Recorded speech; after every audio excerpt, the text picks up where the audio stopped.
Kayo po ba mga bossing ko, napapansin po ninyo na napakailap sa inyo ng swerte?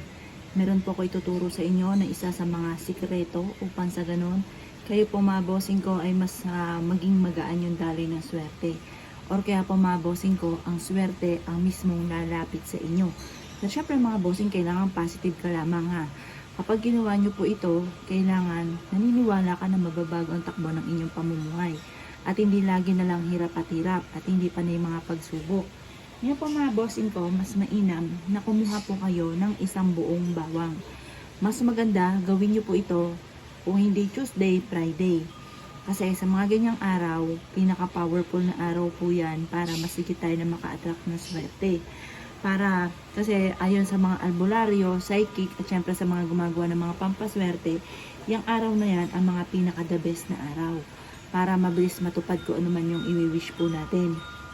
Ngayon po mga bossing, pwede nyo rin itong gawin kapag full moon ng mga bandang alas 7. Ngayon po, sa Tuesday or Friday, alas 7 rin po ng umaga. Kapag naman po full moon, alas 7 ng gabi, nakaharap ka sa gawing silangan. At pagkatapos, kumuha ka ng ganito mga bossing ko. Mas maganda, mas marami. Ito po, hihimayin po natin. At ang bawat himay nito, magwi-wish po tayo. Sabihin po natin, sa pamamagitan ng pampaswerte na aking gagawin at sa pamamagitan ng aking sipag at tiyaga, ay makakamit ko ang lahat ng aking mga pinapangarap. Basta positive ka lang habang ginagawa niyo po ito. Huwag kang magkakaroon ng alinlangan sa inyong sarili. Ngayon po, sabihin niyo po, halimbawa, meron kang negosyo. Sa aking negosyo, magkakaroon ako ng malaking benta araw-araw.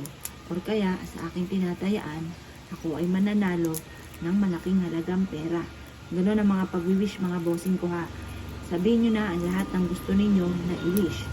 At pagkatapos, kapag nahimay nyo na ito, yan, nahimay nyo na, di ba? Marami po yan. Mas maganda, mas marami.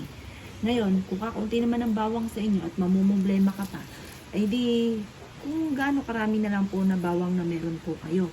Ito po mga bossing ko, ay itatanim po natin. Kapag ito ay sumibol, pero asahan nyo, hindi lahat yan ay sisibol. Pero kung ito ay sumibol, iyan po ay may magandang kahulugan.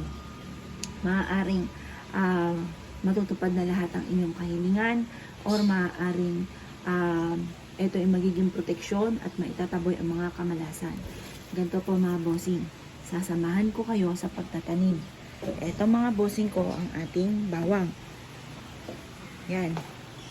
Ngayon, dahil ako'y mahilig magtanim, isasama ko siya dito mga bossing ko sa aking sili.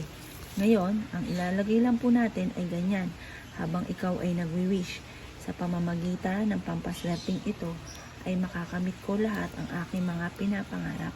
Siksik-liglig at umaapaw at maraming blessing ang darating sa akin.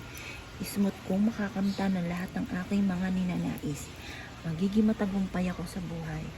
Lahat ng aking pinapangarap ay matutupad. Magkakaroon ako araw-araw na malaking benta.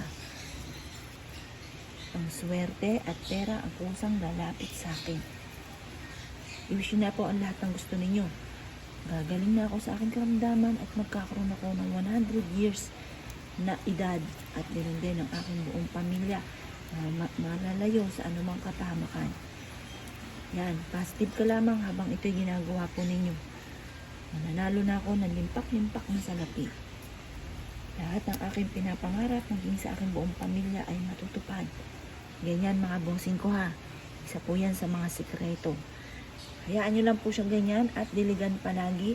Mapapansin niyo po na lagi kang ia-adya niyan kung saan lagi kayo suswertihin. Maraming blessing ang darating. Kayo mismo'y magugulat sa dami ng blessing na darating.